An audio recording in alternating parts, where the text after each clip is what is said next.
While tonight trees are down across our area and more than 100,000 people are without power.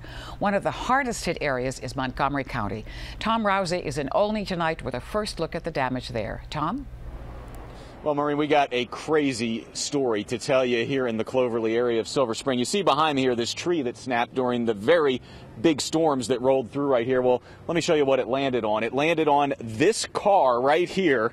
And I want to tell you something. There's a man named CJ who owns this car. Let me show you inside where that tree landed. Well, CJ actually, ironically, had pulled off of New Hampshire Avenue here into the Cloverly Village Center because he wanted to get away from the storm. So he was sitting there listening to music. He says all of a sudden he just had this urge. He had to use the bathroom. So he got out of the car, spent about 2 minutes in a restaurant right nearby here, came out and found this. And look where that tree landed, right where his head would have been in the driver's area there. His exact words to me were, "The man upstairs was looking out for me," and he is okay. We talked to him a short while ago, but as he was staring here looking at this, you could just tell it just started to hit him that, oh my gosh, that could have killed me. And so he said he's very thankful to be alive right now. There's other people at this shopping center who are thankful to be alive as well, because this tree is not the only thing that fell. Look at this light pole right here.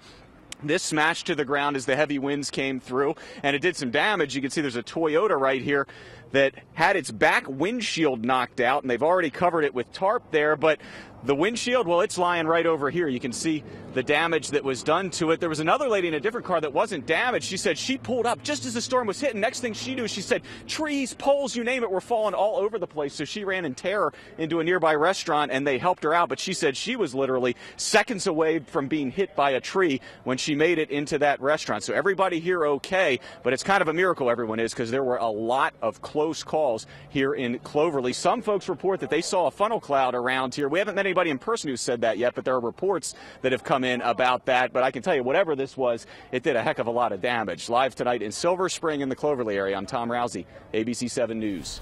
All right, Tom, thank you very much. This afternoon, severe weather was the second round of powerful storms to rip across this area. The first, during rush hour this morning, left a trail of damage. Suzanne Kennedy's in the middle of it all in Frederick County. Suzanne.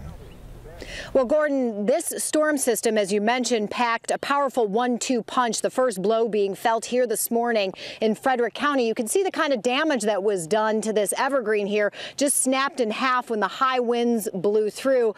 People got out here midday to try to assess exactly what happened. This is the damage that a late spring storm did early this morning in Carroll County, Maryland, less than a half-mile down the road. An emotional loss for Melissa Fritz and her family. It's heartbreaking. When the storm tore through Union Bridge, it took with it a nearly 100-year-old walnut tree. My grandmother planted it when she came here, when she first got married. And, a lot of family get-togethers, a lot of tears, a lot of laughs, a lot of growing up under this tree. The Wilhelm family moved to their basement for safety when a tree fell on their house. There was definitely thunder and lightning, and you could hear the hail hitting the house and vibrating off the windows. When we came outside after it was all said and done, the ground was covered with golf ball-sized pieces of hail. Frederick County also saw damage. In Woodsboro, chainsaws kicked into high gear within hours of trees being toppled. Like a large mist. Came in, fog, and just came in, and then the wind started blowing, and I live down the street, and the house shook, and the windows and everything. Clearly there was property damage, but minimal power outages in this portion of Maryland, and very fortunately, no injuries. Reporting live tonight in Frederick, Maryland, Suzanne Kennedy, ABC 7 News. Thank you, Suzanne. The storms have knocked out power to close to 100,000 customers in this area. The latest numbers indicate Pepco customers in Montgomery County are facing the biggest road to recovery. Dominion is also dealing with thousands of outages, most of them in Loudoun and Fairfax counties. And before that severe weather arrived,